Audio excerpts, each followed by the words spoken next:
Welcome back. Somalia में बहरी कज़ाकों के हाथों यरगमाल होने वालों की वीडियो मंजर आम पर आ गई है। एक छोटे से कमरे में दर्जन भर अफराद को कैद किया गया। मजीद बात करेंगे अपने नुमाइंदे काजी हसन ने हमें ज्वाइन किया है। काजी साहब, क्या मामला है ये?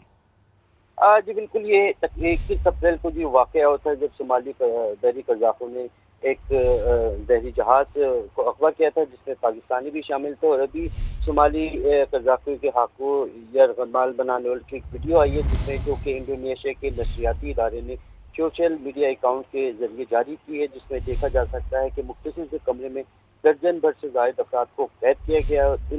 इन अफराद में से 11 पाकिस्तानी भी शामिल हैं, जिनसे 3 अफराद की फैमिली जो बताया जा रहा है कि वो कराची में भी रहाइश पजीर है। और ये देखा जा सकता है वीडियो में नहायत ही मुख्तसर कमरा है जिसमें तमाम अफराद को रखा गया है और वो नहायत परेशानी के आलम में भी नज़र आ रहे हैं। जबकि इनकी फैमिली का ये भी कहना था कि उनके पास जो वीडियो पैगाम और ऑडियो पैगाम भी आया जिसमें उनको बताया गया है कि ये असला बरदार अफराद जो हैं वो मुसलसल इन पर पहरा भी दे रहे हैं। ठीक है, बेहद शुक्रिया काजी साहब आपका तफसील के लिए। पाक फौज के कामयाब ऑपरेशन गजब लिल हक से अफगान तालिबान बौखलाहट का शिकार। अंगूर अड्डा में बिला इश्तियाल फायरिंग, 2 खवातीन समेत 3 शहरी जख्मी हो गए। पाक फौज की भरपूर जवाबी कार्रवाई फितना ख्वारिज की दरअंदाजी की तमाम कोशिशें नाकाम बनाती, मुतादिद पोस्टें खाक में मिला दी। इस्लामाबाद से रिपोर्ट आपको दिखाते हैं। जनूबी वजीरिस्तान के इलाके अंगूर अड्डा जलूल खेल में अफगान तालिबान की जानिब से बिला इश्तियाल फायरिंग, पाक फौज की जानिब से भी फौरी तौर पर तगड़ा जवाब दिया गया। बरवक्त कार्रवाई के दौरान मुतअद्दिद अफगान पोस्टें तबाह कर दी गयी। फितना ख्वारिज की दरअंदाजी की कोशिशें भी कामयाब न हो सकी। के मुताबिक दरअंदाजी में नाकामी के बाद अफगान तालिबान ने बौखलाहट में सिविल आबादी को निशाना बनाया, जिसके नतीजे में 2 खवातीन समेत 3 शहरी जख्मी हो गए। जख्मियों को फौरी तौर पर वाना अस्पताल मुंतकिल कर दिया गया। जराये के मुताबिक ऑपरेशन गजब लिल हक की मौसर कार्रवाइयों के बाद दुश्मन अनासिर शदीद दबाव का शिकार है और इसी बौखलाहट में शहरी आबादी को निशाना बना रहे हैं। अहले इलाका ने वाक़े की शदीद मजम्मत करते हुए पाक फौज से भरपूर जवाबी कार्रवाई का मुतालबा किया है। आगे बढ़ते हैं। भारत के गोदी मीडिया ने एक बार फिर पाकिस्तान के खिलाफ जहरीला प्रोपेगेंडा शुरू कर दिया है। पाकिस्तान ने अफगान यूनिवर्सिटी पर कोई ड्रोन हमला नहीं किया। सिक्योरिटी जराये ने बताया है कि भारतीय गोदी मीडिया का दावा सख्ती से मुस्तरद किया जा रहा है। भारतीय गोदी मीडिया रिपब्लिक टीवी का दावा बेबुनियाद है। तो आपको अपडेट कर रहे हैं कि भारत के गोदी मीडिया ने एक बार फिर पाकिस्तान के खिलाफ जहरीला प्रोपेगेंडा शुरू कर दिया। पाकिस्तान ने अफगान यूनिवर्सिटी पर कोई ड्रोन हमला नहीं किया। पंजाब में मई और जून साल के गर्म तरीन महीने होंगे। अलर्ट जारी। पीजीएमए के मुताबिक जनूबी पंजाब सूबे का गर्म तरीन इलाका होगा, जहां दर्जा हरारत 52 डिग्री सेंटीग्रेड तक पहुंचने का इम्कान है। मजीद बात करेंगे अपने नुमाइंदा सामिया सईद ने हमें ज्वाइन किया है। सामिया, बताइएगा। जी बिल्कुल, पीडीएमए की जानिब से वेदर एडवाइजरी जारी की गई है, जिसमें आज रात से 29 अप्रैल तक मगरबी हवाएं लाहौर समेत पंजाब के दीगर अजला में दाखिल होंगी, जिसके बाद 2 से 3 डिग्री टेम्परेचर में कमी वाक़या होगी, जिससे मौसम थोड़ा सा बेहतर होगा, लेकिन गर्मी की शिद्दत बरकरार रहेगी। वहीं 3 मई से 5 मई तक भी मगरबी हवाएं शहर के मौसम को मुतासिर करेंगी, जिसमें दर्जा हरारत में 2 डिग्री से 3 डिग्री तक कमी आएगी। साथ ही साथ पीडीएमए की जानिब से हीट वेव अलर्ट भी जारी कर दिया गया है, जिसमें ख़ास तौर पर जनूबी पंजाब के इलाके में 52 डिग्री सेंटीग्रेड तक टेम्परेचर जाने का इम्कान है और शदीद हीट वेव की लहर जो है जनूबी पंजाब के मैदानी इलाकों में देखी जाएगी। फलों का बादशाह मशरिकी वस्ता की सूरत हाल और मौसमी हालात से मुतासर। फ्रूट एंड वेजिटेबल एक्सपोर्टर्स ने 1 जून से पहले आम की बरामदात शुरू न करने का मुतालबा किया है। एक्सपोर्टर्स के मुताबिक महंगे बरामदी अखराजात और मौसमी हालात मैंगो एक्सपोर्ट के लिए खतरा है। आम की फसल को माहौलियाती तब्दीलियों के असरात का सामना भी है। गुज़श्ता साल पाकिस्तान ने 1,10,000 टन आम दुनिया को बेचा, जिसकी मालियत तकरीबन 9 करोड़ डॉलर्स बताई जाती है। रवां सीजन आम की 25 लाख टन पैदावार मतवक्के है, जिसमें 80,000 से 1 लाख टन आम बरामद किए जाने का इम्कान है। एक्सपोर्टर्स एसोसिएशन का कहना है कि बरामदी हदफ का हतमी ऐलान 15 मई को किया जाएगा।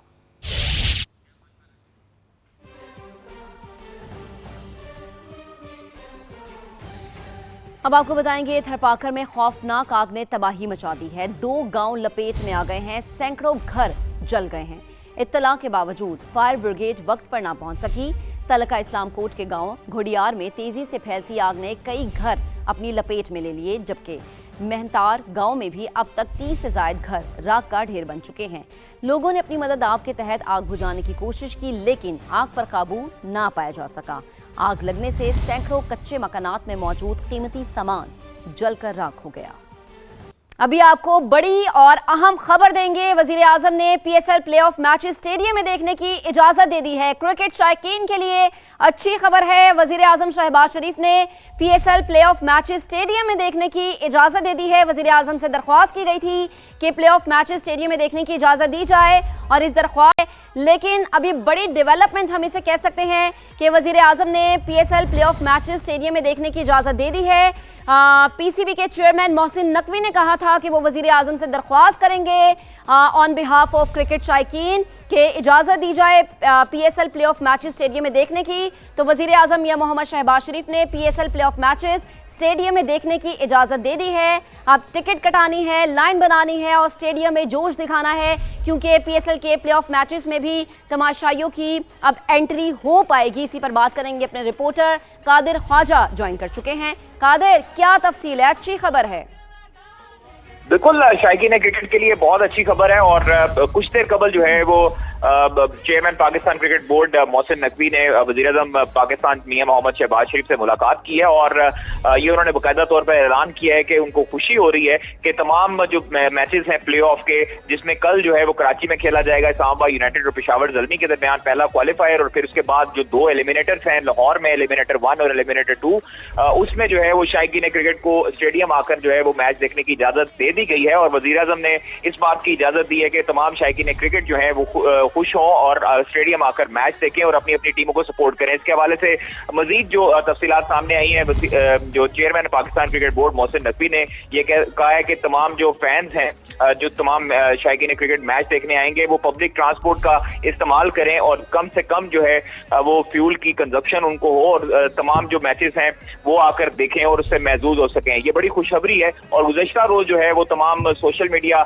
साहिबीन और शायकीन क्रिकेट जो थे वो टॉप ट्रेंड बना दिया था कि पीएसएल के जो है वो ओपन होना चाहिए फैंस के लिए, स्टेडियम में जाकर मैच देखें। और आज जो है वो बाकायदा तौर पर अप्रूवल दे दी गई है वज़ीर-ए-आज़म पाकिस्तान मियां मोहम्मद शहबाज शरीफ की तरफ से कि तमाम शायकीन क्रिकेट जो है वो प्ले ऑफ के जो मरहले में है, जो मैचेस हैं, जिसमें पहला क्वालिफायर कल कराची में होगा और उसके बाद 2 एलिमिनेटर और एक फाइनल है वो लाहौर में शेड्यूल है, उसके हवाले से इजाजत दे दी गई है। अच्छा कादिर, मुझे ये बताएं कि टिकट हासिल करने का प्रोसेस क्या है, कैसे टिकट हासिल की जाएगी? क्योंकि जो पहले हमारे पास कीमतें आई थी वो तो फाइनल के मैच की कीमतें थी ना, 2000, 3000, 1500।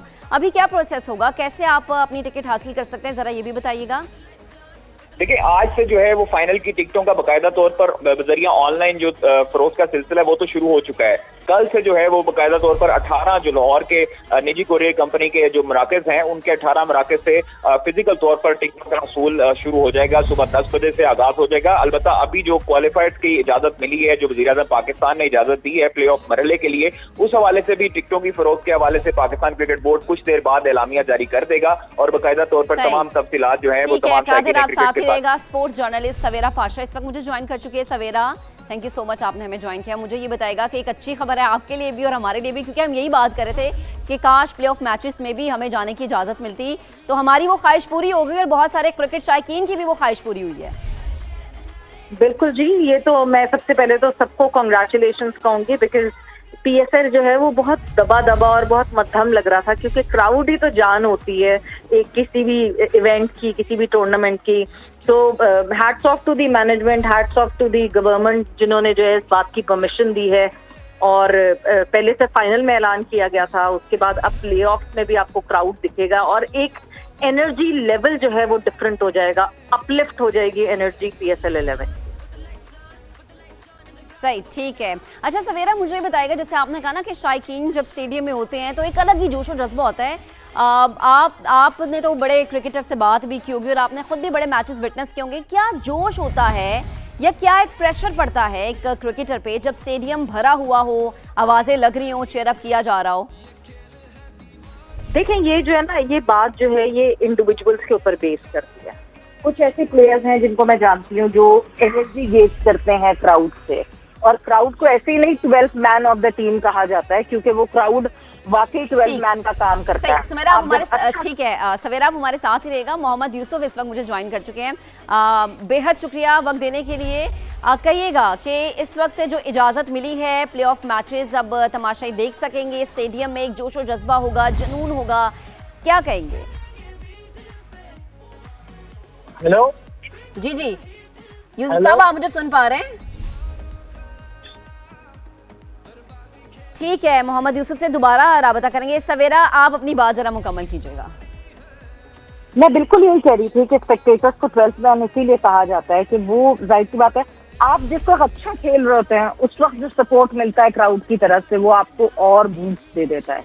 हाँ ठीक है, अगर आपका दिन अच्छा ना जा रहा हो तो उस वक्त आपके लिए शायद वो नेगेटिव हो जाए, बट इंडिविजुअल्स के ऊपर डिपेंड करता है। कुछ प्लेयर्स जो है इसको प्रेशर समझते हैं, मगर कुछ प्लेयर्स जो हैं वो इसका फायदा उठाते हैं। हाँ ठीक है, अब क्योंकि लाहौर में सारे प्ले ऑफ होने हैं और लाहौर कलंदर्स जो है वो इसमें टॉप 4 की जो रेस है उसमें नहीं मौजूद है, तो होम ग्राउंड एडवांटेज की हम बात करें तो वो तो कोई भी टीम नहीं उठा पाएगी। But other than that, at the end of the day ये चारों टीम्स जो हैं वो पाकिस्तान की हैं, और जब पाकिस्तानी क्राउड में आएंगे और स्पेक्टेटर्स भर के आएंगे तो बहुत अच्छा होगा।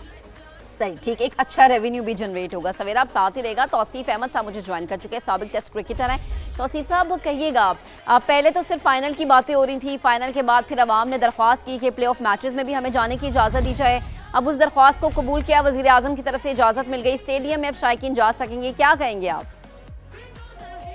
यह बड़ी खुश आइंद बात है। मैं समझता हूँ ये तो एक ऐसी मुश्किलात थी जिसकी वजह से ये कुछ हो गया, वरना तो कोई भी नहीं चाहता, और हमारी आवाम को बिल्कुल इसका हक है कि वो जरूर मैच देखें। लेकिन कुछ प्रॉब्लम जैसी आ जाती है इसमें गवर्नमेंट जो है वो मजबूर हो जाती है और सबके सामने, और तो ये जबरदस्त डिसीजन लिया है। और कल ही ये बात हुई थी और मेरा ख्याल है कि ये हमारी क्रिकेट को और बेहतर करेगा। आवाम जाएं, अपना जाके आराम से देखें मैच और अप्रिशिएट करें इस हमारे इवेंट को, यानी हमारी ये जो लीग है इसको अप्रिशिएट करें, बताएं दुनिया को कि भाई हम ऐसे। हाँ ये जरूर है कि अब लेने मच्छी भी होगी, किसको कहा जाता है, कितने टिकट ले लो, पासों की मार होगी, सब पास दो और सब कुछ करो, तो ये होगी। लेकिन बहरहाल बहुत खुश आइंद बात है, मैं समझता हूँ। ठीक है तौसीफ साहब, आप साथ रहेगा। मोहम्मद यूसुफ साबिक कप्तान मुझे दोबारा से ज्वाइन कर चुके हैं। यूसुफ साहब बेहद शुक्रिया वक्त देने के लिए।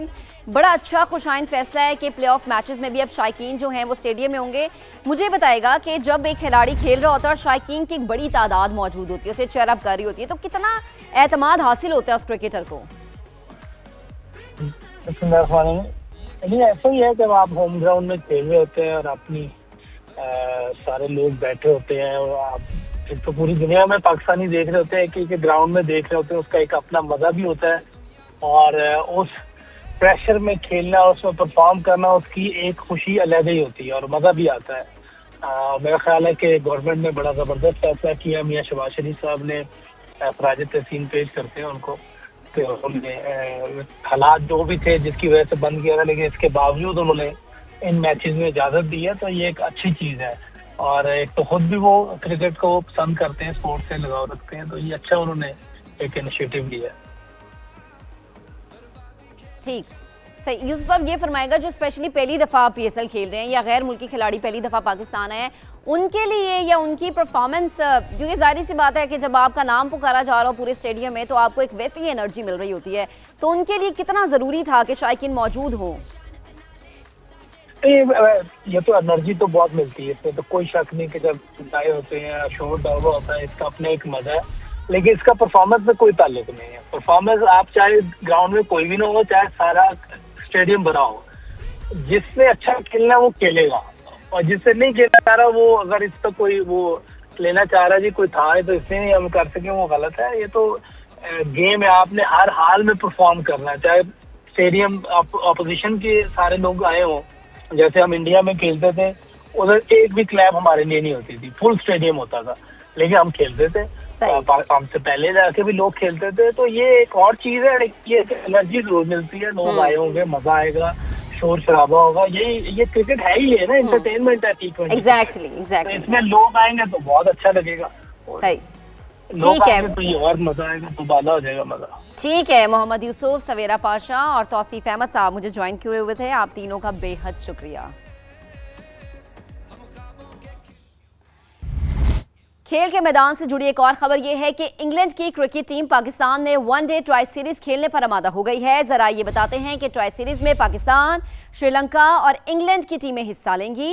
अक्टूबर और नवंबर में होने वाली सीरीज की तारीखें जल्द तय कर दी जाएंगी। ट्राई सीरीज 2027 के आलमी कप की तैयारियों का हिस्सा होंगी। तो आपको अपडेट कर रहे हैं कि इस वक्त ट्राई सीरीज के बारे में बात हो रही है कि इंग्लैंड की क्रिकेट टीम पाकिस्तान में वनडे ट्राई सीरीज खेलने पर आमादा हो चुकी है।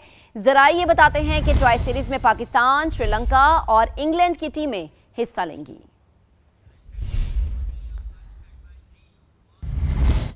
आगे बढ़ेंगे। शरह सूद में 2 साल बाद 1% इजाफा। स्टेट बैंक ने नई मॉनिटरी पॉलिसी का ऐलान कर दिया है। शरह सूद 10.5 से बढ़ाकर 11.5% कर दी गई है। ईरान अमेरिका जंग पाकिस्तान में शरह सूद सिंगल डिजिट में आने की राह में बड़ी रुकावट करार। स्टेट बैंक के मुताबिक तेल की बढ़ती कीमतें और सप्लाई चेन मईशत पर असर अंदाज हुई। ताजिर बिरादरी ने स्टेट बैंक का फैसला मुस्तरद कर दिया। कराची से रिजवान आलम रिपोर्ट करेंगे। स्टेट बैंक ने बुनियादी शरह सूद पर अपनी पॉलिसी में बड़ी तब्दीली कर दी। बुनियादी शरह सूद 10.5% से बढ़कर 11.5% हो गई। फैसले को दुरुस्त करार दे रहे हैं। मैं समझता हूँ कि फैसला दुरुस्त किया गया है। यहाँ पे स्टेट बैंक जो वाज़ेह किस्म का इशारा दे रहा है कि रेट ऑफ इन्फ्लेशन उसके लिए बहुत इम्पोर्टेंट है। उसके लिए जो शॉर्ट टर्म के ऊपर रेट ऑफ ग्रोथ है जीडीपी का, वो सेक्रीफाइस किया जा सकता है।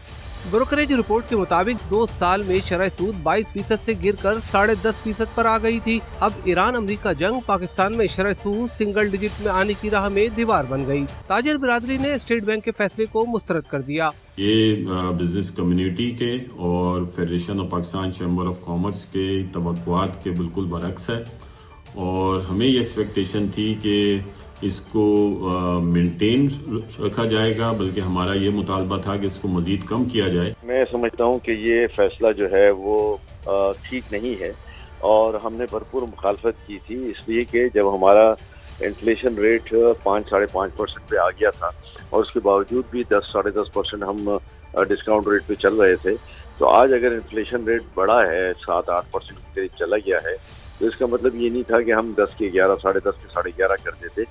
माहिरीन का कहना है कि पाकिस्तान में महंगाई का मंजरनामा तब्दील हुआ है। अब बैंक कर्जे महंगे और स्टॉक मार्केट पर भी मनफी असर पड़ेगा। सैयद रिजवान आलम, समा, कराची। नए माली साल 2026-27 की बजट तजावीज़ पर काम तेजी से जारी है।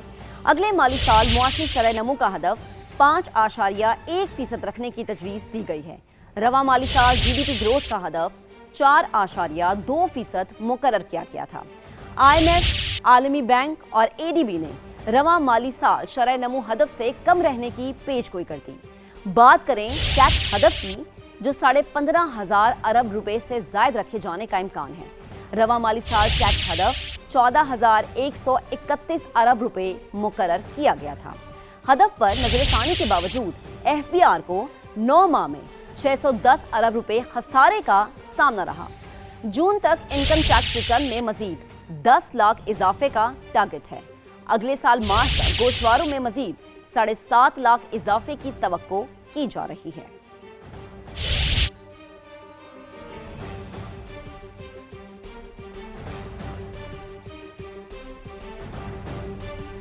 आगे बढ़ते हैं। लाहौर के इलाके शादबाग में वेस्ट मटेरियल में आग लगने का वाकया। आग लगने से मुतासिर होने वाले 2 बच्चे अस्पताल में दम तोड़ गए हैं।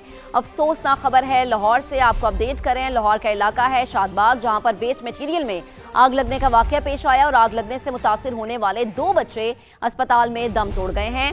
आपको अपडेट करें कि 2 बच्चे हैं जो कि मुतासिर हुए थे। 6 साल की अलीजा और 2 साल का बच्चा बताया जा रहा है, जो कि दौरान इलाज दम तोड़ गए। रूस के शहर सेंट पीटर्सबर्ग में ईरानी वजीर खारजा अब्बास अरागची ने रूसी सदर व्लादिमीर पुतिन से मुलाकात की। रूसी मीडिया के मुताबिक अब्बास अरागची ने रूसी सदर को ईरान के सुप्रीम लीडर का पैगाम पहुंचाया। इस मौके पर सदर पुतिन ने मुश्तबा खामनाई के लिए नेक ख्वाहिशात का इजहार किया। सदर पुतिन ने कहा कि उम्मीद है जल्द ईरानी अवाम की मुश्किलें खत्म होंगी और अमन आएगा। रूस मशरिक़ वुस्ता में अमन के लिए हर मुमकिन मदद करेगा।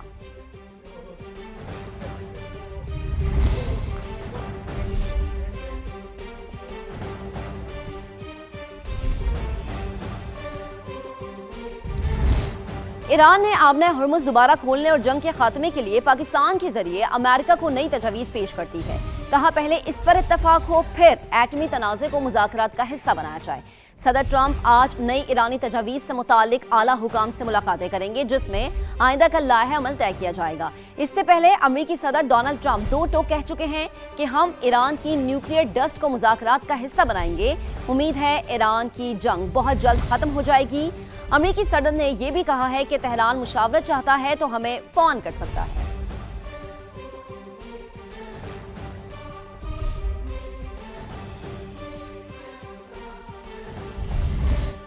ईरान की नई शराइत में आबना हुर्मुज़ की बहाली और समंदर में अमरीकी नाकाबंदी का खात्मा अहम मुतालबात हैं। जानने की कोशिश करते हैं कि अमेरिका ने समंदर में कहां-कहां पहरा बिठा रखा है। वैसे तो अमेरिकी नेवी अपने जंगी जहाज़ों के दुरुस्त मकामात को खुफिया रखती है, लेकिन महदूद इत्तलात के मुताबिक ज़्यादातर अमेरिकी जहाज़ खलीज ओमान में तैनात हो सकते हैं, जहां से आबना हुर्मुज़ के बाद खुला समंदर शुरू होता है। अमेरिकी बहरी बेड़े USS अब्राहम लिंकन की आखिरी मालूम लोकेशन 11 अप्रैल को सामने आई थी, जब वो ईरानी साहिल से 200 किलोमीटर दूर खलीज ओमान में मौजूद था। सैटेलाइट तस्वीर के मुताबिक अमेरिकी बहरिया के 2 गाइडेड मिसाइल डिजास्टर्स भी बहरी बेड़े के साथ समंदर में मौजूद हैं। सेंटकॉम के मुताबिक नाकाबंदी में 12 जंगी बहरी जहाज और 100 से ज्यादा लड़ाका और निगरानी करने वाले तैयारे हिस्सा ले रहे हैं, जो ईरानी बंदरगाहों से रवाना होने वाले जहाज़ों की सैटेलाइट के जरिए निगरानी करते हैं और खुले समंदर में पहुंचते ही इन जहाज़ों को रोकने की कोशिश करते हैं। अमेरिकी नाकाबंदी के बावजूद 40 लाख बैरल ईरानी तेल लेकर ऑयल टैंकर आबना हुर्मुज़ से गुजरने में कामयाब हुआ। शिपिंग डेटा के मुताबिक ये ऑयल टैंकर्स 24 अप्रैल को खलीज फारिस से गुजरे। आज अमेरिकी अफवाज ने 6 ईरानी ऑयल टैंकर्स का रास्ता रोका, जिन पर 10.5 मिलियन बैरल तेल मौजूद था, जबकि 24 घंटे के दौरान 7 बहरी जहाज आबना हुर्मुज़ अबूर करने में कामयाब रहे, जिनमें बल्क करियर्स और कार्गो जहाज शामिल थे।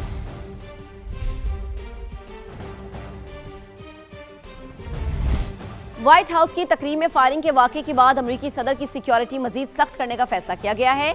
अमेरिकी हुकाम ने खबर रसा इदारे रॉयटर्स को बताया है कि व्हाइट हाउस की चीफ ऑफ स्टाफ रवां हफ्ते सदर ट्रंप के सिक्योरिटी प्रोटोकॉल का नए सिरे से जायजा लेगी। 2 रोज कबल एक शख्स ने फायरिंग करते हुए सहाफियों के एजाज में मुनक्किदा तकरीब में घुसने की कोशिश की थी, जहां सदर, खातून अव्वल, नायब सदर और काबीना के दीगर अरकान मौजूद थे।